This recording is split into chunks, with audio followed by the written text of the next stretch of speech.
Hey guys, welcome back. Tonight, we're drifting into a world you were never meant to survive. Not a battlefield, not a kingdom of shining knights, but the real medieval world, where life was cold, work was endless, and millions of people lived and died without their names ever entering a single history book.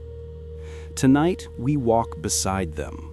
The forgotten farmers who woke before dawn, the servants who moved silently through candle-lit halls, the women whose hands shaped families but not records, the children who worked until sleep became their only escape, and the workers whose dirty jobs kept entire cities alive while everyone looked away.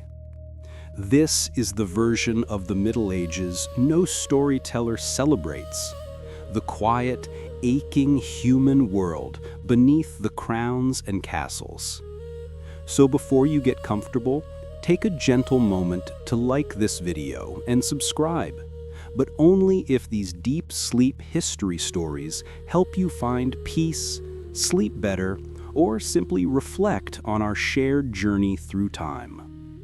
Now, close your eyes, let the torchlight fade, and follow me into the lives history tried to forget, one quiet breath at a time. Tonight, before you drift into sleep, I invite you into a life most history books never cared to remember. A life without statues, without poems, without even a single line of recorded praise. This is Chapter 1, the day the history books forgot you. Imagine this gently. You open your eyes and the world around you is still dark. You are not you in the present day. You are an ordinary villager in a medieval world, one of the countless forgotten people in history, part of the 90% whose names vanished before ink ever touched parchment. Your bed is nothing more than a straw-stuffed sack on the floor. Each movement makes a soft rustle, a reminder of how thin the boundary is between your body and the cold earth beneath. Outside, the wind slips through the gaps between the wooden planks, humming a quiet tune only people who lived quiet lives would notice. You sit up slowly. Your breath is visible in the morning chill. This is a world without clocks, but your body knows the hour. Long before dawn, long before warmth, long before comfort. A chicken stirs outside. A faraway dog barks. Somewhere, someone coughs, a tired, dry sound that belongs to a neighbor who has worked too hard for too many years. As you rise, your feet meet the packed dirt floor. It is cold, as if the night still clings to you. You wrap a coarse wool cloak around your shoulders, scratchy against your skin, yet the only shield you have against the early morning frost. For a moment, you remain still. This pause, this breath, this gentle awareness of the darkness around you is where our sleep story history begins. When people speak of medieval times, they think of kings, knights, battles, and castles. But your world is different, smaller, quieter, harder. You step outside and the village is barely awake. A thin column of smoke rises from a distant chimney, mingling with the faint smell of damp wood and earth. Your footsteps crunch on the frozen ground. Somewhere a rooster calls, soft, hesitant, as if unsure if morning is ready to begin. You walk toward the field you've known since childhood. It greets you not with glory, but with silence. This place has never cared about the grand stories told by nobles. It knows only your hands, your breath, your footsteps, and the endless cycle of days that look almost the same. You pause again, not because you're tired, although you always are, but because there is something deeply peaceful in these early hours. For a moment, the world holds its breath with you. This is the life of the ordinary people history rarely honors, a rhythm of waking, working, tending, surviving. And yet, there is a quiet beauty here, a softness, a gentle truth. You pick up your wooden tools, smooth at the handle where generations have held them, and step into the fields. The soil is cold, but familiar, like an old friend who never needed words. Your life, like millions before you, is built on repetition. The same rows, the same footsteps, the same tasks passed from parent to child. And even though no scribe will ever write your name, the land remembers you. Every seed you plant, every furrow you carve, every morning breath you cake in the mist. And as the first hint of sunlight touches the horizon, you lift your head and watch the sky shift from black to blue to a gentle pale gold. This moment, this soft-spoken narration of a life unnoticed, is everything your story will ever be. No crowds, no cheers, no history books. Only the quiet truth that your hands kept the world alive while others took the credit. And as chapter 1 closes, the day finally begins, just like thousands of days before it. No one writes it down. No one remembers. Only the earth whispers your name back to you, holding your story softly in its soil. Tonight, we continue your quiet journey through a life almost no one remembers. This chapter is called "You Wouldn't Survive One Day as a Forgotten Farmer."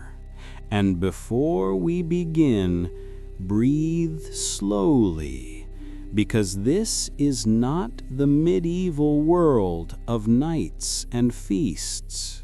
This is the world of medieval farmers, ordinary people whose entire existence rested on weather, soil, and a hope that tomorrow would not be harsher than today. You wake before the sun because the fields decide your schedule, not comfort, not preference, not choice. Your back aches before you even stand. Your hands, rough and cracked, remember dozens of harvests that came too early or too late. The morning air is sharp. It smells of wet soil, wood smoke, and quiet fear. The kind of fear medieval farmers carried silently. Fear of losing a crop, fear of hunger, fear of taxes so heavy they could break a family for generations. As you step outside, the village is colorless. The horizon is a dull gray. No birds yet, only the sound of wind brushing across the empty fields like a slow whisper. This is peasant life, a life where survival depends on tiny details. A cloud too dark, rain too soon, frost too early. You check the fields first, always. The medieval daily routine is not glamorous, not heroic, but urgent in a way history books rarely explain. You run your fingers across the soil. It is slightly too hard this morning, colder than it should be. That means trouble. That means a smaller yield, more worry, and more sleepless nights. You look up. The sky is thin, pale, undecided. Weather is a ruler stronger than any king, and you, like millions before you, obey without question.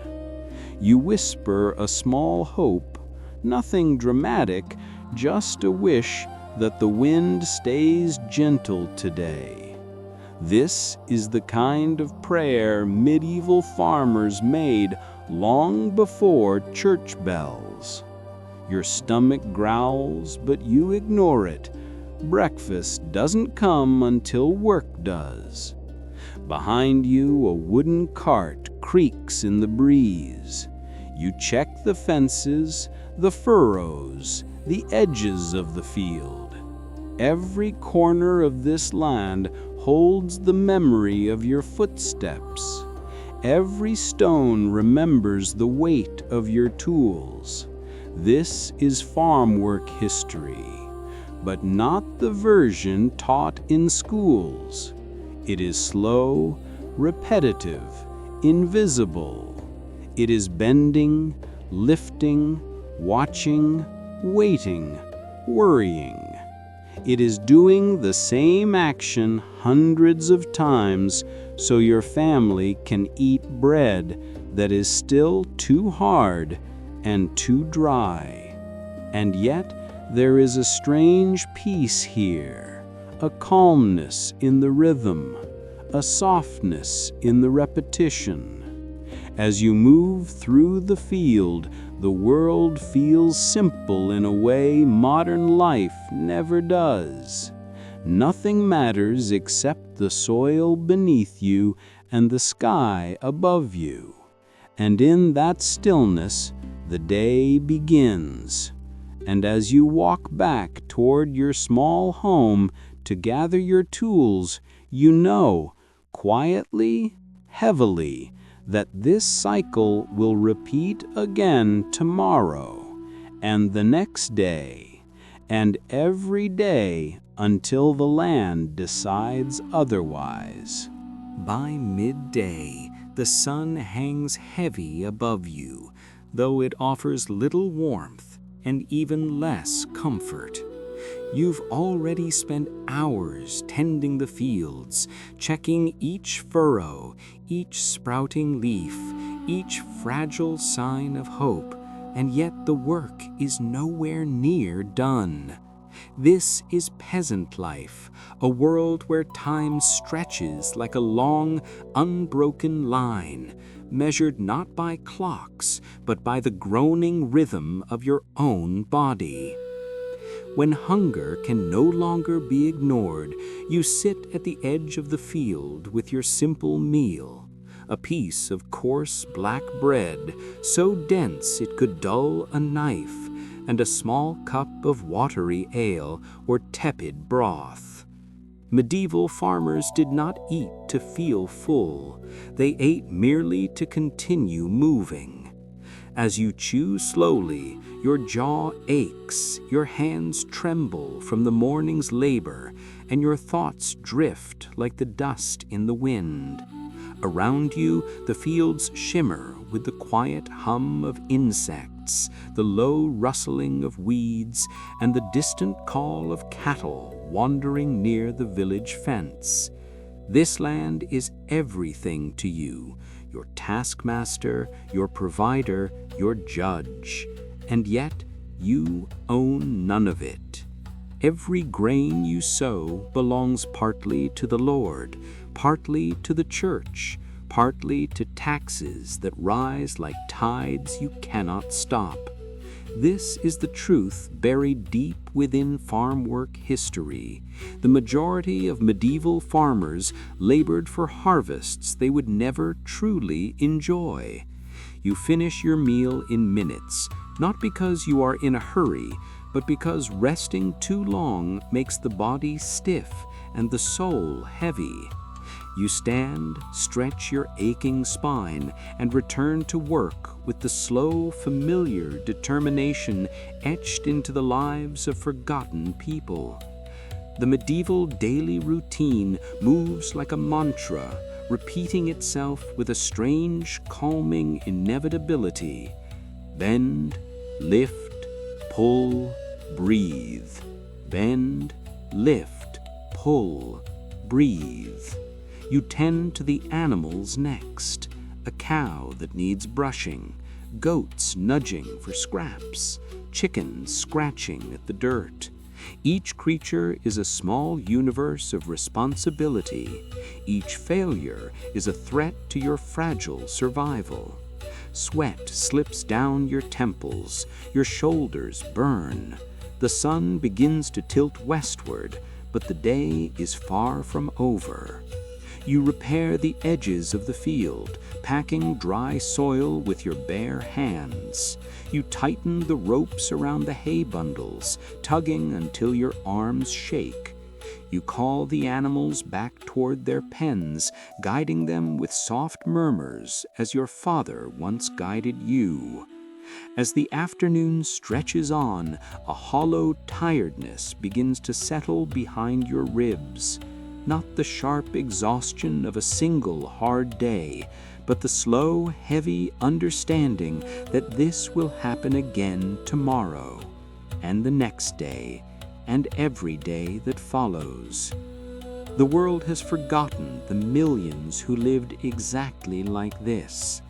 But in the fading light, as the long shadows stretch across the earth, something inside you softens. The wind carries a cool, gentle breath across the fields. The soil beneath your feet feels familiar and forgiving. And in this quiet moment, the story of medieval farmers becomes more than survival. It becomes a rhythm, slow, steady, timeless. A lullaby woven from earth and breath. This is history to fall asleep to, the kind that whispers rather than shouts, the kind that rocks you gently toward dusk. Evening arrives slowly, as if the sky itself is tired from watching you work. The light softens into a muted gold that settles gently on the fields, turning the rough soil into something almost peaceful. You wipe your hands on your tunic.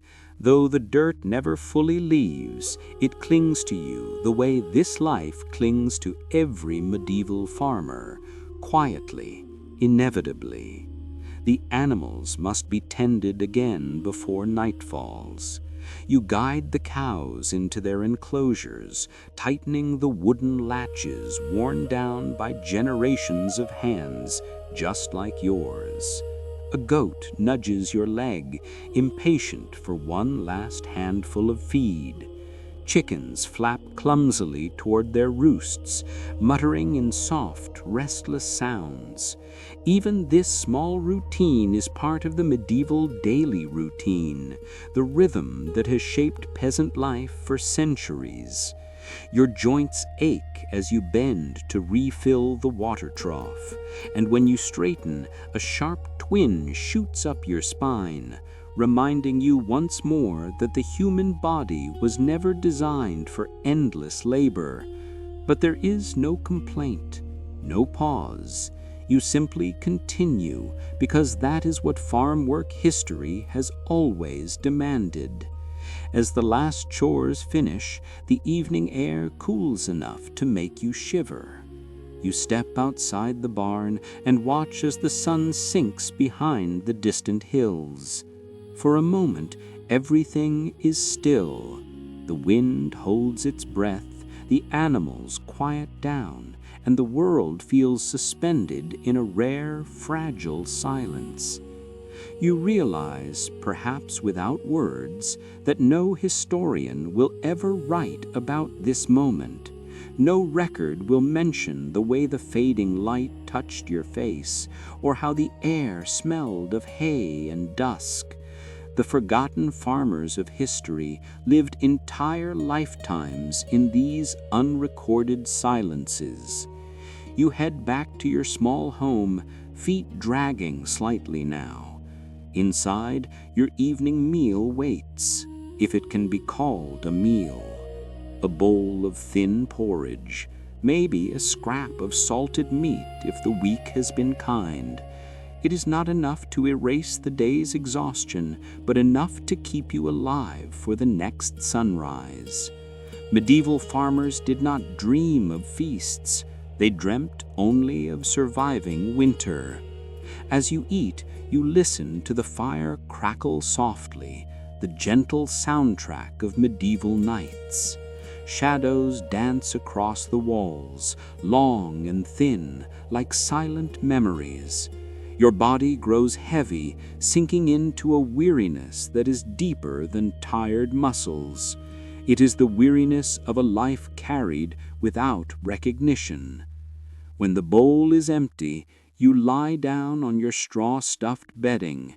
It scratches your skin, but the heaviness in your limbs makes everything feel distant, muted, almost warm.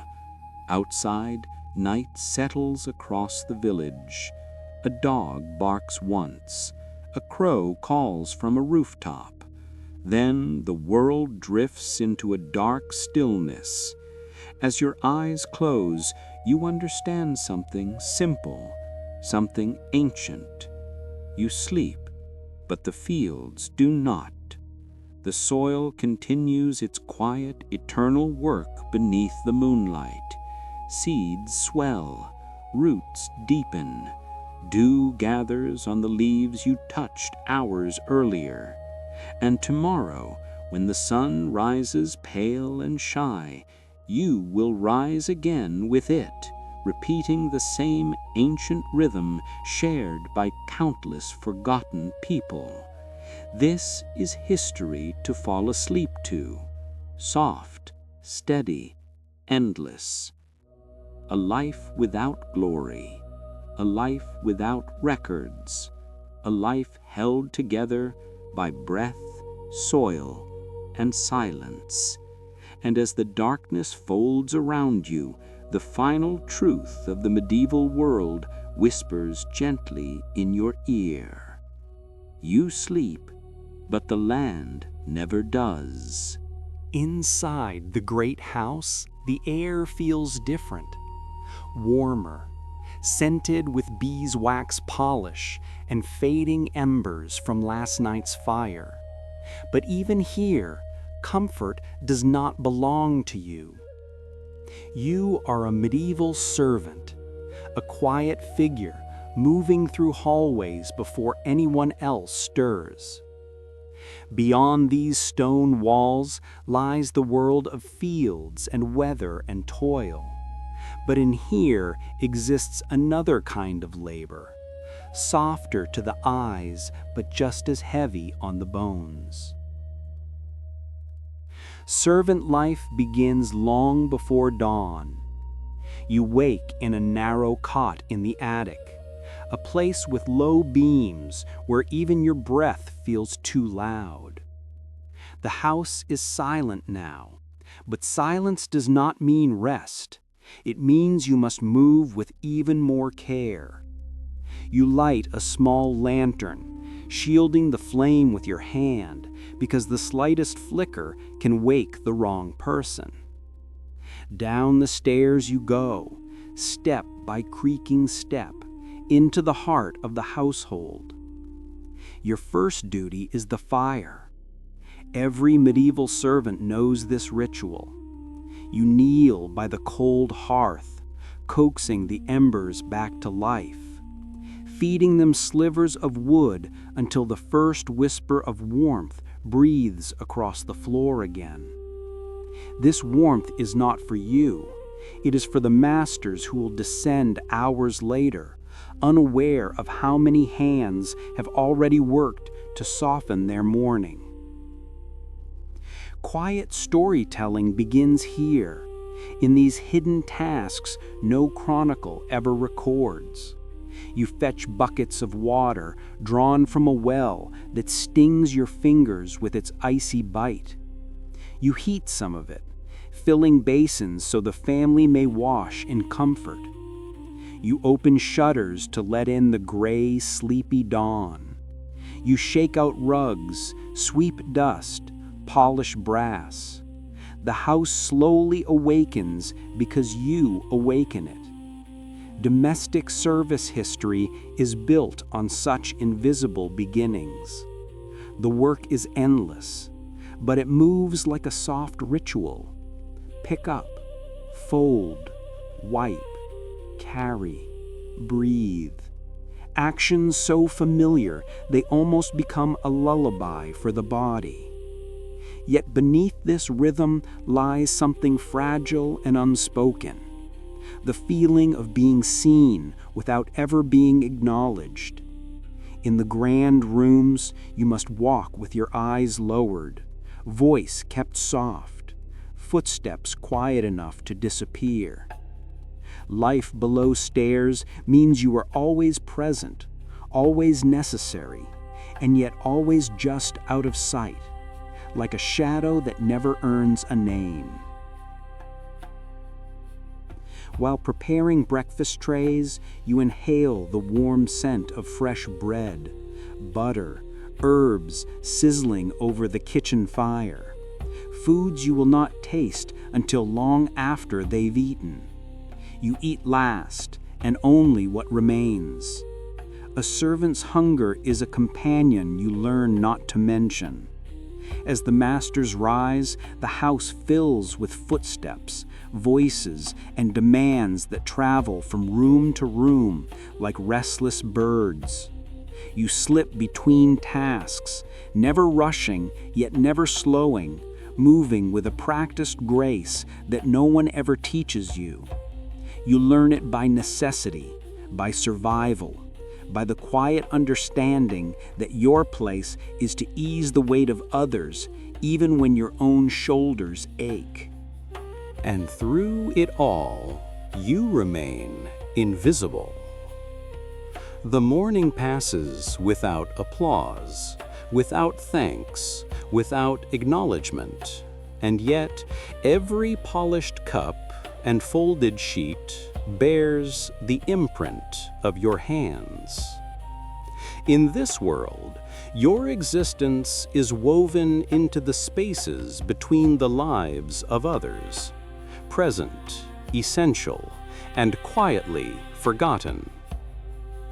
As the day unfolds, the rhythm of your work shifts, yet never really lightens.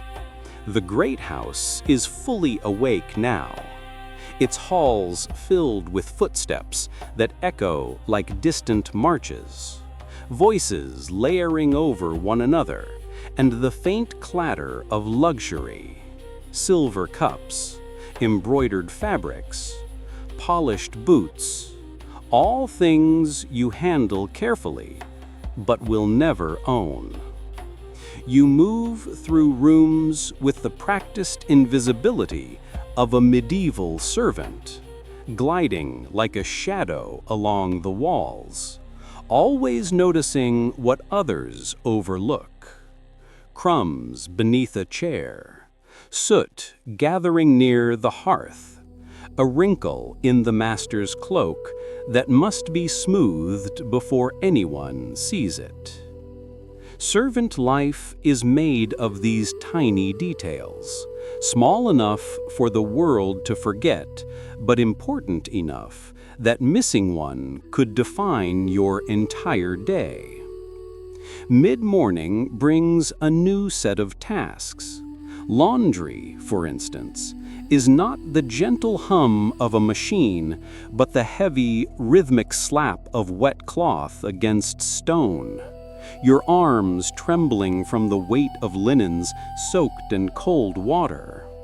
The soap stings your cracked knuckles. The wind steals the warmth from your skin. Domestic service history is full of these moments.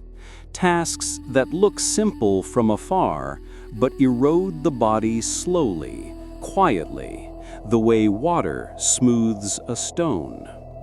You scrub until your shoulders burn, rinse until your fingers numb, and by the time the laundry is finally hung to dry, the hours have drifted away without you even noticing. Then there is the silverware. Trays of goblets, spoons, and knives that must gleam like captured moonlight. Polishing silver is a meditation. You rub in slow circles, watching fingerprints fade, watching your own blurred reflection form and dissolve over and over again. It is almost peaceful, almost calming, but beneath that calm is the constant awareness that a single missed spot could invite scolding or worse. Life below stairs is not only labor, it is vigilance. After this comes the floors. Stone floors, wooden floors, staircases. Each must be swept, wiped, and cleared of the day's dust. You move in silence, letting the soft brush of the broom create a steady rhythm, a kind of quiet storytelling told through movement rather than words. Upstairs, laughter rises from the dining hall. The family enjoys their afternoon meal. Warm stews, roasted meats, fruits imported from places you may never see. And much later, long after their plates are cleared, you will eat whatever remains. A crust of bread, perhaps. Some cooled porridge. Maybe a piece of fruit if the day has been unusually generous. Hunger is an old companion.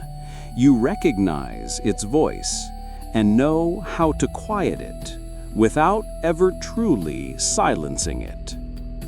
In the afternoon, you tend to the animals again. Feed the dogs, brush the horses, check the coops for eggs. Every creature relies on you, yet none know your name. As you work, sunlight slants through the barn slats, painting thin stripes across the dust-filled air. The world, for a moment, feels still, like a page paused in the middle of turning. But the day continues. It always continues. Evening settles slowly, melting into the corners of the house. Lamps must be lit, beds prepared, embers rekindled, clothes laid out for the morning. You carry fresh sheets up the stairs, the fabric soft and cool against your tired arms. In the master's room, the bed awaits, fluffed, warmed, perfect. And as you smooth the final crease in the blanket, something inside you softens. The understanding that when the master falls asleep in this comfort, your day is still not done. Your exhaustion begins only when theirs ends, because that is the silent truth of servant life. Your rest is the last light the house allows. Not all chains are made of iron. Some are woven from silence, quiet expectations, inherited burdens, debts never repaid, wars never chosen. Tonight we step into the soft-spoken slavery history that the world rarely whispers about. The lives of those whose freedom was taken not with noise, but with quiet certainty. Imagine waking before dawn not because you choose to, but because choice is no longer something that belongs to you. The air is cool, almost gentle, but it offers no comfort. You rise from a pallet of rough cloth, every thread a reminder of the life you once lived, or perhaps never had the chance to live. In slavery history, bondage took many shapes. Prisoners of war captured in distant battles you never saw. People sold because a family debt grew too large. Children born into a status they didn't understand until it was too late.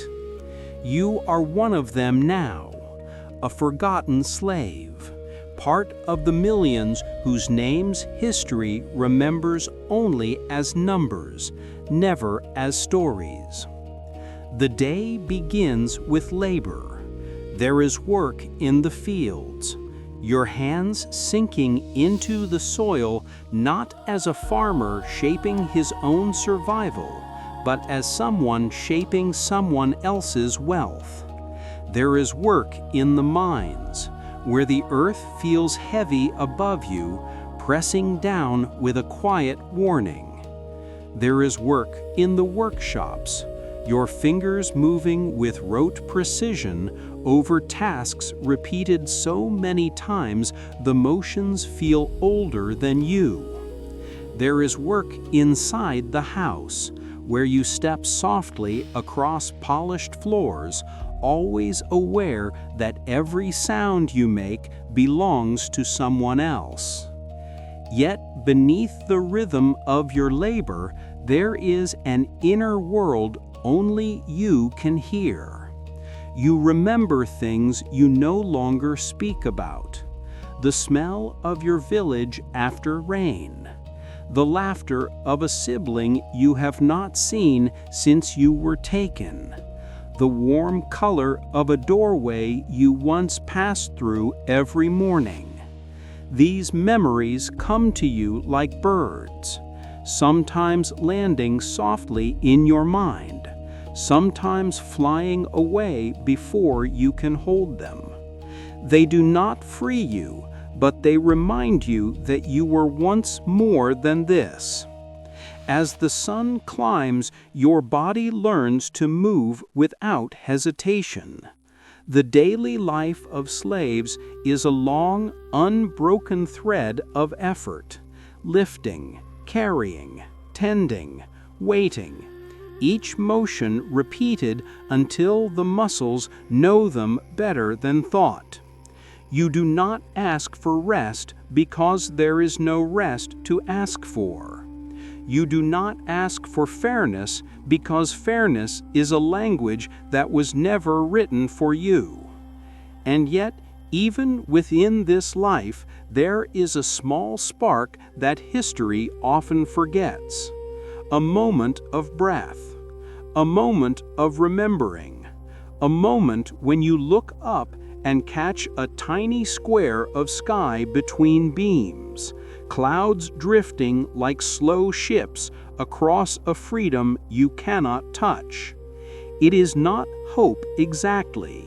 It is something quieter, something softer, an acknowledgement that even in captivity, your inner world still belongs to you.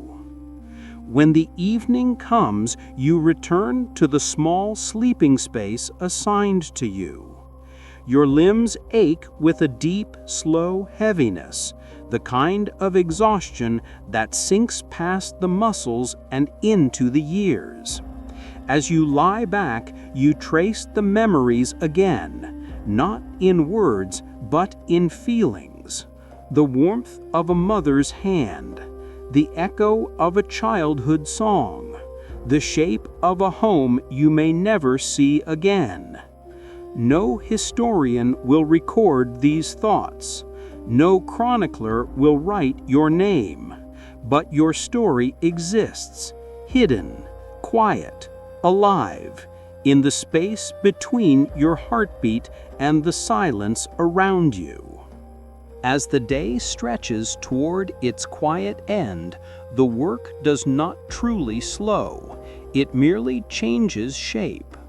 The sun softens into an amber haze, casting long shadows across the ground where you have spent countless hours bending, lifting, carrying.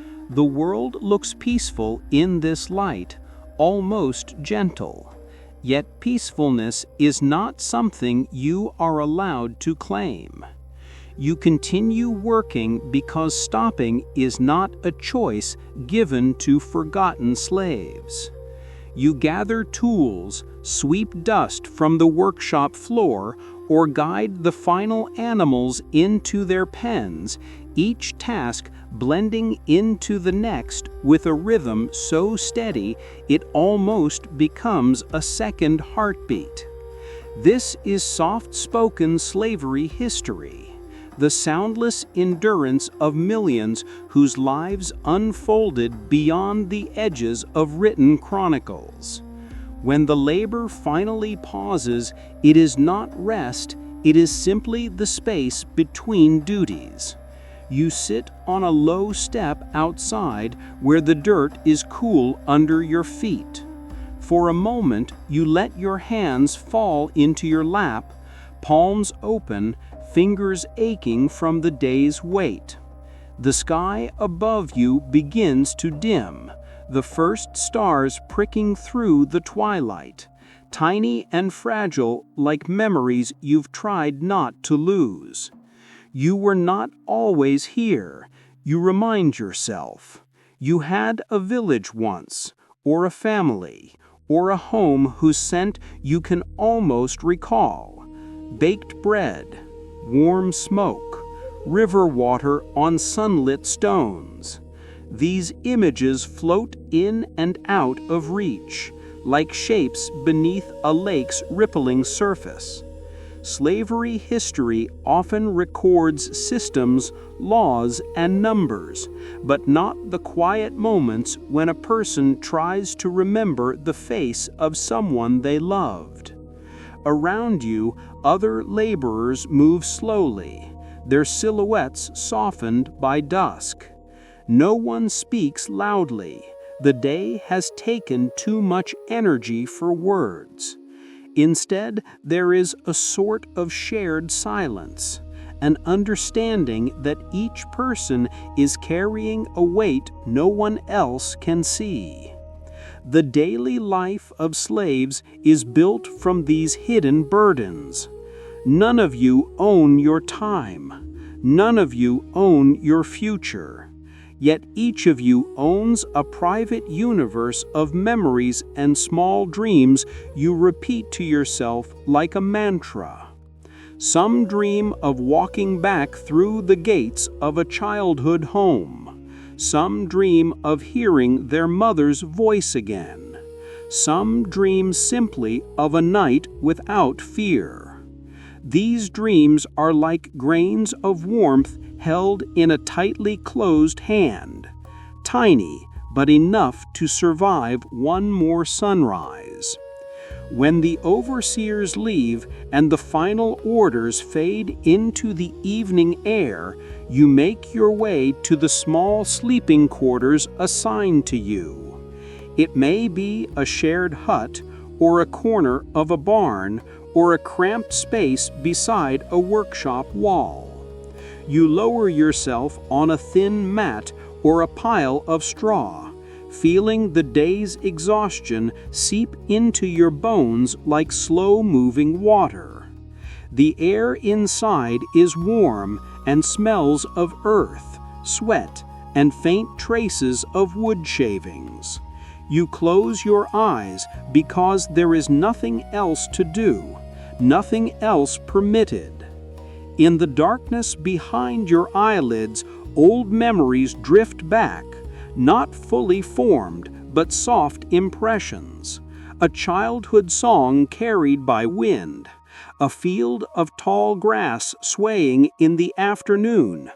A hand you once held long ago. These memories do not erase the present, but they light a small lantern inside your mind, something no one can extinguish. Outside, the night settles fully. An owl calls from a distant tree. Somewhere, a cartwheel creaks. Some jobs were so dirty, so unpleasant, so quietly essential that no one wanted to say their names out loud. Yet if those workers stopped for even a single day, the entire city would begin to crumble. Tonight we drift into the soft side of urban history, a slow, sleep-deep exploration of the forgotten workers who kept medieval life alive in ways few ever noticed. Imagine walking through a narrow medieval street at dawn, before the merchants set out their stalls, before the church bells stir the morning air, before the city remembers it must look respectable again. In that fragile hour, the first worker appears, the cleaner of streets, the quiet collector of what everyone else discards. He moves with a slow, practiced rhythm, scraping, scooping, sweeping, not for praise, but because without him, the alleys would overflow with yesterday's waste. His hands lift the remains of spoiled food, broken pottery, scattered straw, even the bodies of small animals that did not survive the night. There is no glory here, but there is necessity, steady, patient, uncelebrated necessity. This is the essence of dirty jobs in history, work so essential that civilization collapses without it, yet so unpleasant that history rarely acknowledges it.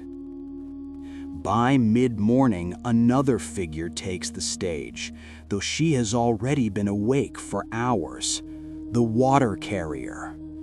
In an age before taps, pumps, or pipes, entire neighborhoods drink, cook, and wash only because of the weight she bears across her back and shoulders. Her footsteps beat a slow, steady drum along the cobblestones. Fetch, lift, carry, return. Fetch, lift, carry, return. An endless cycle flowing like the rivers she walks beside. Hidden labor is not always loud. Sometimes it is the sound of sloshing water in 2 wooden buckets, marking the heartbeat of a city that never acknowledges its most faithful servants. She pauses only for a moment to stretch her aching fingers, then continues, because the baker needs water for dough, the blacksmith needs water for steam, the healer needs water for poultices, and the children in the square need water simply to live. Forgotten workers shape the world not by being seen, but by moving through it quietly until it can function again. And then, on the outskirts of the city, almost hidden by design, lives another worker whose craft is simultaneously indispensable and unwanted: the tanner. His world is made of hides, smoke, and the sharp sting of lye. He works where the wind carries the odor away from the polite part of town, down by the riverbanks where the earth feels permanently soaked with the memory of his trade. He scrapes the hides in slow, repetitive strokes, each movement echoing a mantra older than any city wall: soak, scrape, rinse, stretch, soak, scrape, rinse, stretch, over and over until the raw animal skin becomes leather strong enough to armor a knight, protect a traveler, or bind a book. Urban history often celebrates the knight in shining armor, but rarely the person whose hands made the armor possible. The tanner wipes his brow with the back of a stained sleeve, knowing he will never be welcomed in the finer streets, yet knowing more deeply that nothing in the marketplace would exist without his work. As the sun dips lower, the city begins to fill with life again. Merchants calling out prices, children running, bells ringing, but beneath all the noise lies a simple truth. Civilization stands on shoulders most people never look at. And tonight, in this quiet, sleepy storytelling, we finally see the workers everyone else chose not to see. As night slowly gathers along the city walls, the final group of workers steps quietly into the story. Those whose labor hides in the deepest shadows of urban history. They are the ones who move when the world is falling asleep, the night waste collectors, the sewer cleaners, the silent watchers who ensure that what the city throws away never rises back to haunt it. Their work begins when the lamps are lit and the streets empty, when the moon hangs pale over rooftops, and when the city believes it is resting. But the city only rests because they do not. Imagine following one of them through a narrow back alley illuminated by a single wavering lantern. He moves with slow purpose, pushing a handcart whose wheels groaned like tired lungs. His job is simple in description, but monumental in consequence. To gather what no one else will touch, the hidden labor that keeps disease from overtaking the town. Scraps rotting in the corners, spilled waste from taverns, refuse from workshops. He lifts each piece with practiced hands, almost tender in their precision. In the stillness of boring history for sleep, this gesture becomes hypnotic. Pick up, lift away, breathe. Pick up, lift away, breathe. Nearby, beneath a wooden grate, another worker climbs into the dark belly of the city, cleaning drains, scraping mud and sediment from channels cut generations ago. Down there, the air barely moves. The world becomes a tunnel of dripping echoes and muffled footsteps above. He works slowly, methodically, because haste is dangerous, but stopping is even more so. The city's life depends on the flow of water beneath its foundations, and if the drains clog, disease grows, rats multiply, and homes flood. No one thanks him, no one knows his face, yet every clean, dry street owes him its safety. And then, as midnight deepens, another figure moves through the outskirts, the bone collector. A strange profession, born from necessity rather than desire. He gathers bones left from butchers, scraps discarded by hunters, remains found outside the city gates. In his hands, these remnants are not gore, they are material. Bone ash for soap and fertilizer, bone shards for tools, bone dust for medicine. Urban history forgets him entirely, yet without him, entire industries would wither. Walking beside these workers, you begin to see the truth. Civilization is not held up by kings or merchants, but by those who toil in silence, unseen, uncelebrated. Forgotten workers leave no statues, but they leave cleaner air, safer streets, stronger walls, and mornings that smell a little less like yesterday. As the moon sinks toward the horizon, their work winds down. The waste carts are emptied far beyond the city gates. The drains run clear. The last bones are bundled for trade. And finally, each worker returns home, to a shack by the river, a loft above a stable, or simply a bench beneath an awning. They sit, stretch their backs, rest their hands on their knees. For a moment, they exist not as laborers, but as human beings, breathing in the cool night air that feels briefly, mercifully, their own. They will not appear in chronicles. They will not be sung about in ballads. But tonight, in this quiet retelling, you see what history overlooked. Without them, the city would rot, collapse, and crumble into dust. And as sleep begins to settle over your own mind, the echo of their truth follows you gently into the dark. Civilization stands because they kneel. Half the world has always been women, yet if you read most history books, you might think they were little more than shadows, present, but never fully seen. Tonight we slow our breathing and step softly into the quiet lives of invisible women, the ones whose hands shaped medieval homes, fields, families, and futures, even when no scribe thought their names worth ink. Imagine waking before the first rooster calls in a cottage where the air holds the faint scent of smoke, wool, and last night's bread. A medieval woman rises not because the sun asked her to, but because the day demands her before it begins. Her feet touch the cool floor, her shoulders carry a tiredness older than she is, and she moves into the kitchen space where a small fire whispers in the hearth. She grinds grain with slow, practiced circles, the rhythm steady as breathing.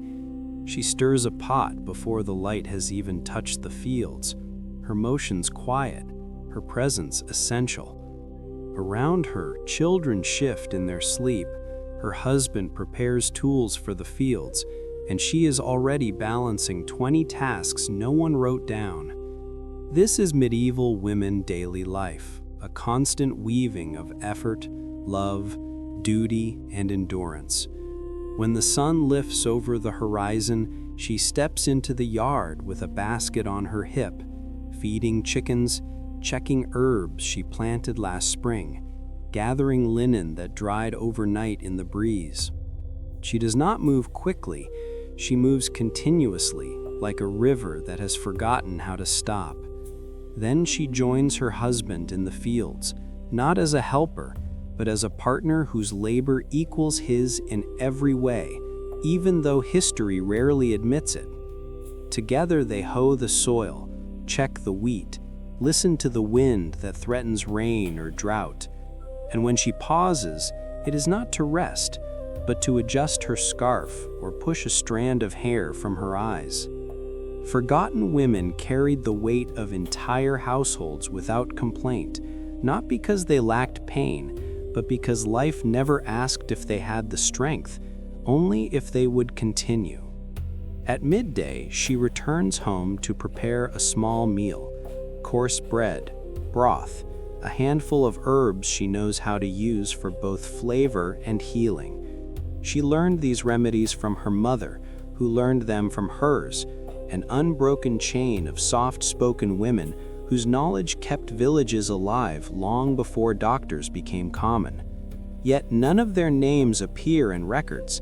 They exist only in the warmth of soups that soothed fevers, the poultices that calmed swelling, the careful hands that checked a child's forehead in the dark hours before dawn. After the meal, she mends clothing beside the doorway where sunlight falls like a pale blessing. Her needle moves with a rhythm older than the stories sung by minstrels. Pull, tighten, smooth. Pull, tighten, smooth. She sews silently, not because she has no thoughts, but because the world rarely asked to hear them. Women in history lived in the space between lines, in the margin notes, in the unrecorded gestures that built stability out of ordinary moments.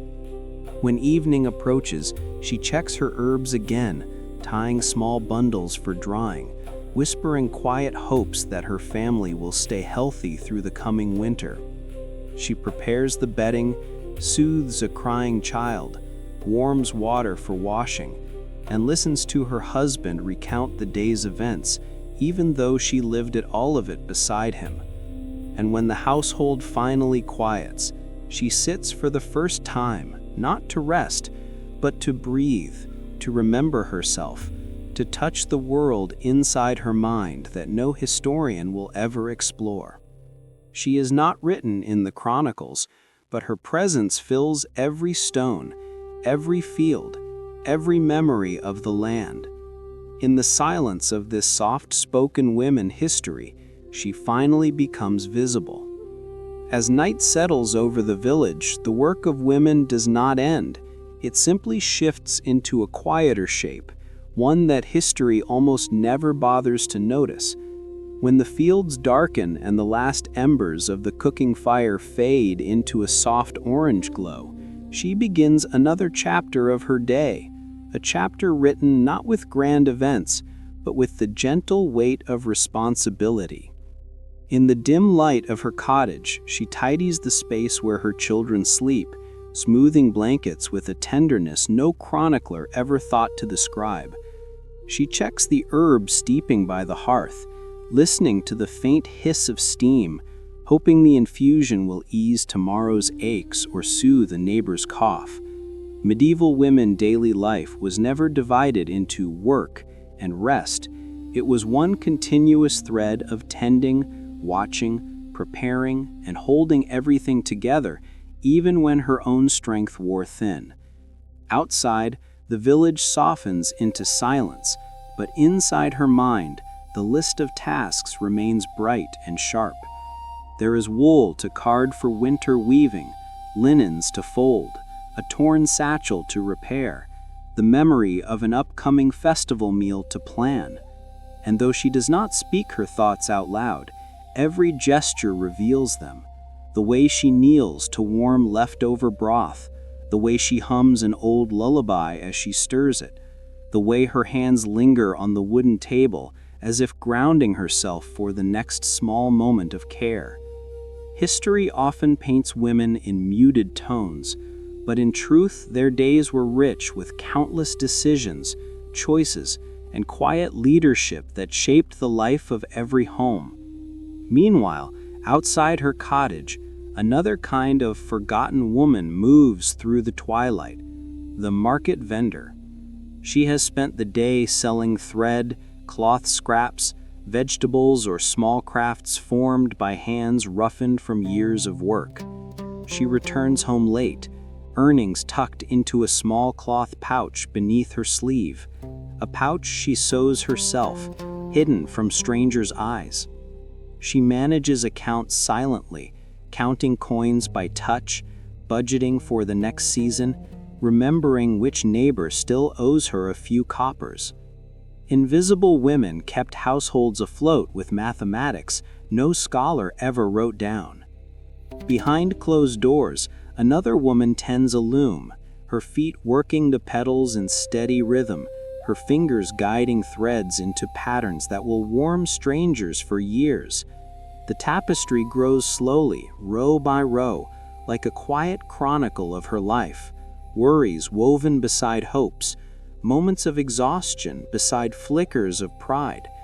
Yet when the cloth is sold, the buyer will never know her name.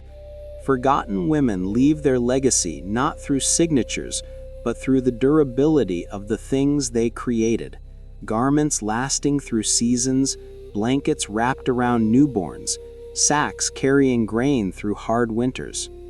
And in another corner of the village, someone's elderly mother sits near the hearth, shelling peas with slow, practiced motions, offering guidance to the younger women in soft-spoken tones. She is a library without pages, passing down knowledge about weather, childbirth, healing, and survival. Knowledge that never appear in written volumes, yet saved more lives than any royal decree.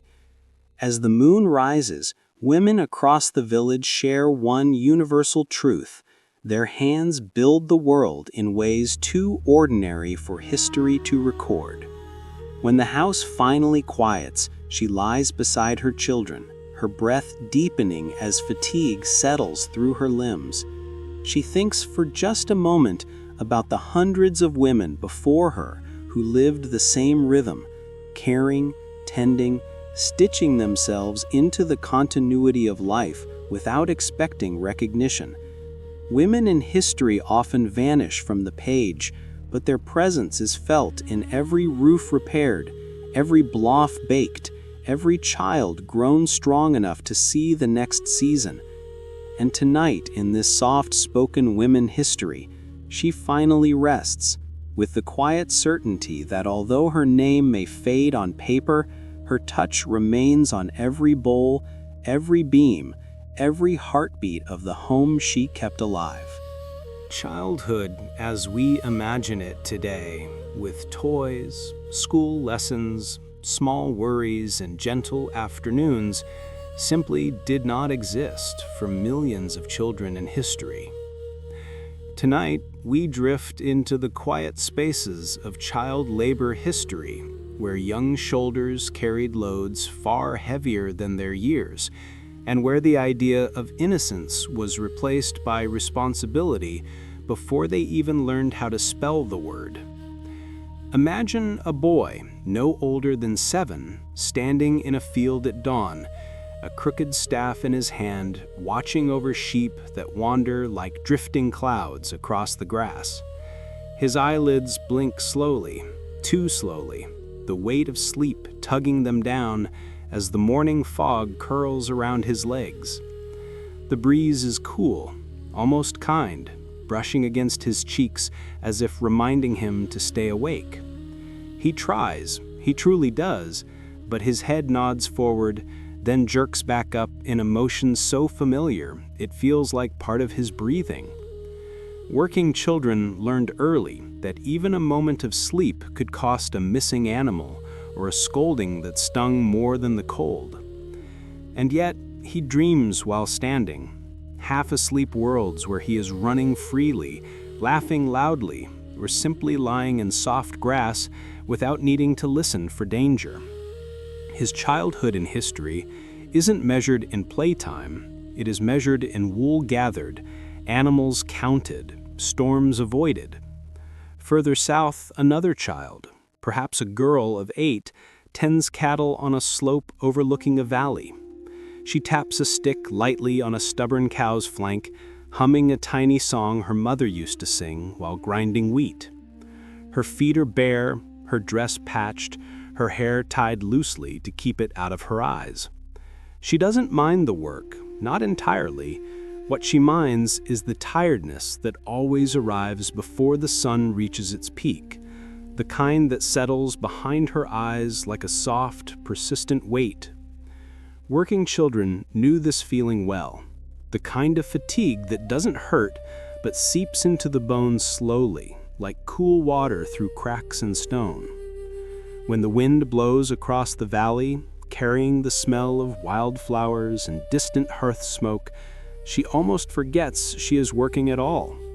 Her mind drifts like a leaf in sunlight, and for a moment, she is just a child again. But moments pass quickly here. The cows move, she follows, and the day continues its slow, steady climb. Meanwhile, in the early days of the Industrial Revolution, far from the fields, a different kind of childhood was unfolding. Imagine a boy small enough to slip into gaps adults couldn't reach, crawling beneath rattling machines whose gears clacked like enormous metal teeth. The factory air is thick and warm, smelling of oil, cotton dust, and something metallic he can't name. His job is simple: pick up loose threads, clear fallen fibers, remove jammed scraps before the machines snag. The rhythm is steady, a soft, endless pattern of humming wheels and thudding pistons. To him, it's almost like a lullaby. His eyes grow heavy as he works, the mechanical heartbeat soothing in its predictability. Industrial Revolution children lived inside these sounds. They carried the drone of machinery into their dreams, where the hum softened into a kind of comfort, the only music they ever heard during long shifts. None of these children think of themselves as remarkable. They simply do what the day asks. But as you listen, you can feel the quiet truth beneath their footsteps. They grew up before they were meant to, stepping into the world not as children, but as workers shaped by necessity. And tonight, as you drift deeper into this sleep story about history, their tired blinking, their quiet humming, their half-formed dreams settle like feathers around your mind, soft, slow, guiding you gently toward rest. As evening falls across the fields and factories of the past, the long day of a working child begins to soften, but it never truly ends. For many of them, night was not a time of rest, but simply a gentler continuation of the same rhythm they had followed since dawn. Imagine a boy tending sheep through the late afternoon, the sky turning a warm amber behind the hills. He leans against a worn fence post, his fingers tracing grooves made by countless hands before his own. His eyes flutter, heavy with the kind of exhaustion that arrives not suddenly, but slowly, like mist drifting into a valley. Each time he blinks, the world fades into a soft blur. Grass bending, sheep shifting, wind brushing past his ears. Working children learn to sleep with their eyes half open, always listening for movement, always responsible, even when their bodies begged for rest. In another part of the village, a girl carrying water from a distant spring feels the evening air cooling her cheeks. The bucket swings gently from her hands, sloshing in a rhythm that calms her despite the ache in her arms. She hums again, the same tune from earlier, softer now, almost a whisper. Her thoughts drift toward small hopes, warm bread, a quiet moment by the hearth, the comfort of sitting down after so many hours standing. Childhood in history was not marked by leisure, but by small havens tucked between moments of effort. Yet even these havens were brief. She sets the water down, stretches her fingers, then returns to tasks that seem to multiply as the light fades. Meanwhile, far from the village, in the trembling glow of early industrial cities, a different child wipes dust from the corners of his eyes as he steps inside a factory for the night shift. The machines rumble like distant thunder, a steady, unchanging pulse that fills the entire building. To most adults, the sound would be overwhelming, but to him it is strangely soothing. The ceaseless hum wraps around him like a blanket, softening the edges of the world. Industrial Revolution children often spent more hours inside factories than outside, their bodies shaped by the vibrations of gears and the warmth of steam. Standing near the giant spinning frames, he feels the floor tremble beneath his feet. His job remains the same as in the morning: retrieve fallen fibers, clear tangled threads, alert the overseer if something jams. The motions become slower now, not because he is careless, but because his mind slides into that half-sleeping state where everything feels dreamlike. He hears the wheels turning in loops, steady and predictable, like a lullaby made of metal. The longer he listens, the more distant everything else becomes. Voices, footsteps, even his own breath. All that remains is the soft chorus of machines echoing gently through his tired thoughts. And then there are the smallest workers of all, the chimney climbers, the sewer runners, the errant children who darted across medieval towns carrying messages adults had no time to deliver. Picture a boy barely 6 squeezing into a narrow chimney, his hands blackened with soot, his breath shallow from the dark, dusty air. Even here, in this cramped world, fatigue follows him like a shadow. His limbs tremble, not from fear, but from the long day stretching behind him. Working children survived by instinct, by repetition, by letting their minds drift just enough to endure without collapsing.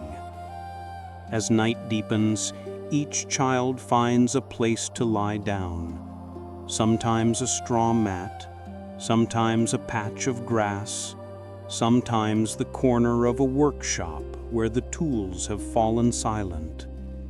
They curl into themselves, small forms trying to hold warmth in the cool air, and for a brief moment before sleep fully takes them, they are simply children again, breathing softly, dreaming quietly, untouched by the demands of a world that never gave them time to play. Tonight, as this sleep story about history drifts around you, their quiet breathing becomes part of your own, guiding you into a gentler rest than they ever knew. So, not all stories disappear because they were unimportant. Many vanish simply because paper burns, stone erodes, memory thins, and the voices of the ordinary drift away like dust in a late summer breeze. Tonight, in this quiet chamber of deep sleep history, we turn our attention to the erased stories, the ones history forgot, not out of cruelty, but out of fragility. Imagine holding an old manuscript written on brittle parchment, its edges crumbling the moment you breathe too close. The ink has faded into faint shadows, the letters barely recognizable, the sentences dissolving into silence. Somewhere in those vanished lines were the lives of farmers who bent their backs for harvests no one documented, servants whose hands shaped households that outlived their names, slaves whose footsteps echoed through fields and corridors without leaving a mark on any chronicle. Forgotten voices were not lost because they lacked value, but because no one taught them how to write, no one gave them space to speak, and no one preserved the materials on which their stories might have survived. Most people in the medieval world could not read, and fewer still could record their thoughts. Their lives unfolded like breath, real, warm, essential, yet uncatchable. A farmer's words existed only in spoken tales, passed between generations, delicate as spider silk. A woman's wisdom lived only in herbs tied with twine. In blankets she stitched, in children she raised. A child's laughter vanished the moment wind swept across the field where he stood watch. None of these things settled onto pages. Even when someone tried to record them, time itself became an enemy. Paper molded, birch bark peeled, ink bled into itself during long winters, leather bindings cracked like dry riverbeds. Fires swept through monasteries, reducing entire libraries of human experience to ash in minutes. Rain leaked through the roofs of old homes, smudging the last remaining words of someone who once whispered them with hope. And even when the materials survived, powerful hands often reshaped the narrative. History bends for victors, not for shepherd children or water carriers or women who stitched the world together thread by thread. Chronicles told stories of kings and wars and victories, but wars were fought by nameless soldiers, meals prepared by nameless cooks, cities maintained by nameless workers whose names dissolved because scribes chose not to write them. Why history forgets is less a mystery and more a quiet sadness. It remembers what is loud, official, monumental. It forgets what is soft, daily, tender. And yet, these forgotten lives were the spine of the world. They are the steady heartbeat beneath every century. The farmers whose footsteps pressed into the soil at dawn, the servants who kept households breathing smoothly, the enslaved whose hands built what others claimed credit for, the women whose labor never paused even when the world ignored them, the children who worked before they ever played, the workers whose dirty jobs held civilization upright. Think of them now as scattered footprints on a fogged window, fading unless someone touches the glass gently enough to trace their shape. Imagine ruins of old villages with doorways still standing, though the names of the families who once lived there have been swallowed by wind. Picture a cemetery with stones so weathered the inscriptions have turned into soft, unreadable grooves, the lives beneath them now known only to the sunlight that passes overhead.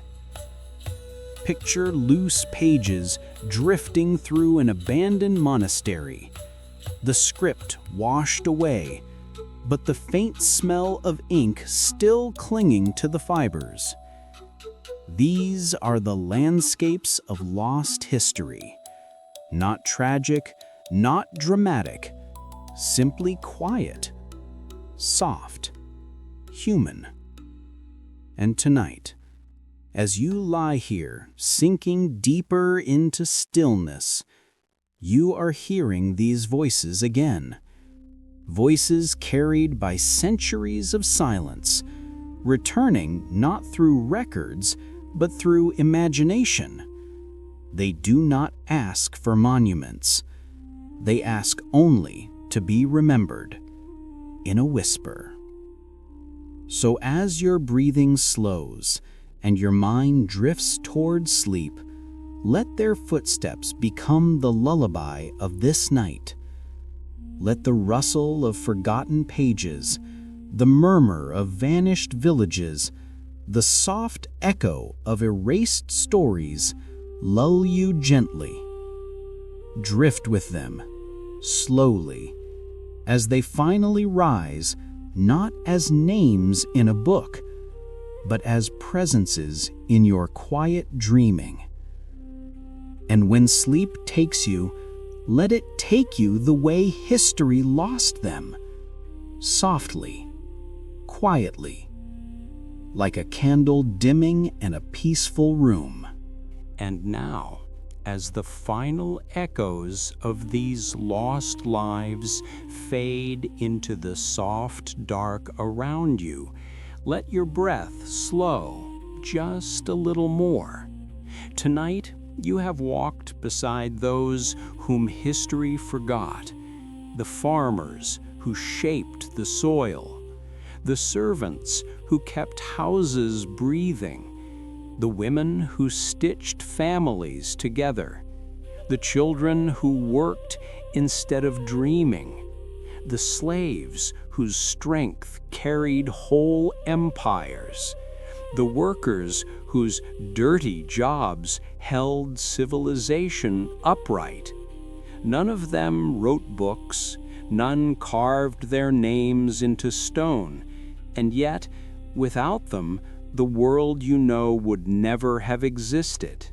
So, as you drift now, deeper and calmer, imagine their footsteps melding with your heartbeat, steady, ancient, and kind.